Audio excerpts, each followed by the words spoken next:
nagligtas sa'yo? Ang pangalan niya po, Samuel Trinidad. Samuel? Trinidad?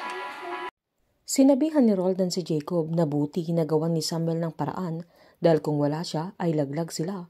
Kaya sinumbat ng kapatid niya na masyado siyang bilib kay Samuel na agad namang nangatwiran si Roldan na ilang beses nang pinatunayan ni Samuel yung loyalty niya sa kanila at ang importante ay kaya niyang baliin ng batas para sa kanila at yun ang mga katangian na kailangan nila sa kanilang negosyo.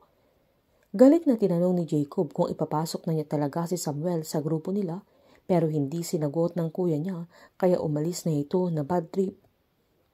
Nang nasa sasakyan na si Jacob ay galit na galit ito dahil puro papuri ang sinasabi ni Roldan kay Samuel, lalo't ayaw niyang maapawan siya ni Samuel dahil ang gusto niyang ipakita ay hindi magsisisi si Leia na siya na ang asawa niya. Nanggigil ito sa monobela ng sasakyan niya nang maalala niya yung nasa ampunan pa lang sila ng Kuya Roldan niya kung saan binuli siya ng mga kasama nilang bata at inasar siya na iiwan na siya ng kuya niya dahil aampunin na siya ng isang mayamang pamilya pero sinumbat ni Jacob na hindi siya iiwan ng kuya niya pero sinabihan siya ng bata na iiwan na siya ng kuya niya dahil ayaw niyang mag-alaga ng isang batang iyakin. Sabay tinulak-tulak siya nang saktong dumating si Roldan kaya pinagtanggol niya at binalaan niya ang mga bata na subukan pa nilang bulihin ang kapatid niya dahil hindi lang yun ang aabutin nila. Noong araw na nag-iimpake na si Roldan dahil sasama na ito sa mga mag-aampon sa kanya ay nakiusap si Jacob na isama siya nito pero pinaliwanag ni Roldan na yun na lang yung chance niya para maampun at madami na siyang tinanggihang pamilya dahil ayaw nilang dalawa sila at kung tatanggihan pa niya yun ay hindi sila makakaalis sa ganong buhay. Sinabihan siya ng kuya niya noon na gagawin niya yun para sa kanilang dalawa at nangakong babalikan niya ito. May araw noon na nag-iisa siya at pinagmamasdan niya yung tinapay na hawak niya kung saan nilapitan na naman siya ng mga nagbubuli sa kanya. Sabay sinabihan siyang kahit maghintay siya habang buhay ay hindi na siya babalikan ng kuya niya dahil pagod na siya sa kanya at sigurado silang masaya na siya sa kanyang bagong pamilya na kinalimutan na siya at wala na siyang pakialam sa kanya lalo't pabigat lang siya sa kanyang kuya. Sabay hablot sa tinapay niya at kinain ng isang bata. Nang kukunin ni Jacob ay sinuntok siya ng bata, kaya dumugo yung ilong niya at natumba sa tabi ng may mga display.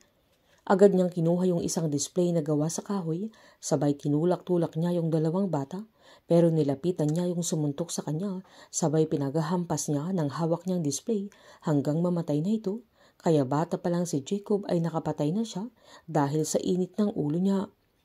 Nanindigan si Jacob na hindi pwedeng makapasok si Samuel sa grupo nila dahil matagal niyang pinaghirapan kung ano ang meron siya at mamamatay muna siya bago niya maagaw ang lahat. Dumiretso pa si Jacob sa hideout nila kung saan nakakulong doon ang mga programmer na ginagamit nila sa pangi-scam at dahil sa init ng ulo niya ay pinaginitan niya yung isang tao nilang hindi nakaabot sa kota niya kaya binugbog niya ito. Habang binisita naman ni Leia si Enzo sa kondo niya kung saan nagdala siya ng mga pagkain at mga prutas, sabay hinanda niya yung pagkain para makakain na silang dalawa. Masayang masaya si Enzo sabay sinabihan niya ang tita niya na hindi na siya dapat nag-abala pa. Sinabihan agad ni Leia na hindi siya kailanman naging abala sa kanila dahil nag-aalala sila para sa kanya, sabay niyayan niya itong kumain. Kinuwento naman ni Enzo na nabalitaan niyang tinutulungan pa rin niya sila Gavin kahit wala siya. Agad namang sinabihan ni Leia na nangako siya sa kanya na tutulungan niya ang kaibigan niya at ang grupo nila.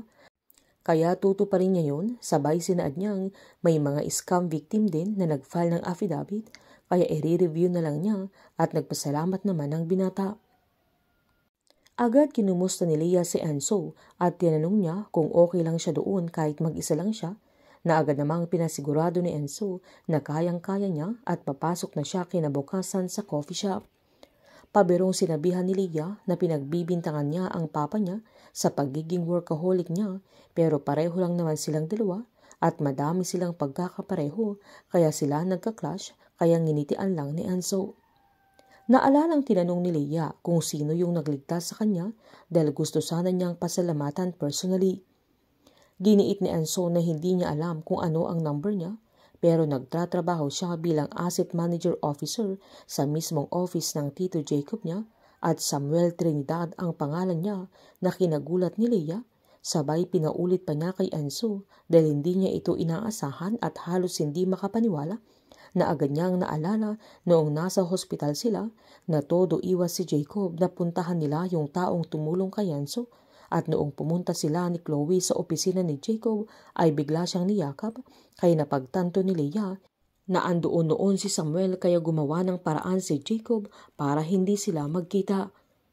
Agad itong magpapaalam kay Enzo kung saan magpapalusot siyang meron siyang kailangang tawagan at tumawag na lang ito sa kanya kapag may kailangan siya na kinagulat naman ng binata.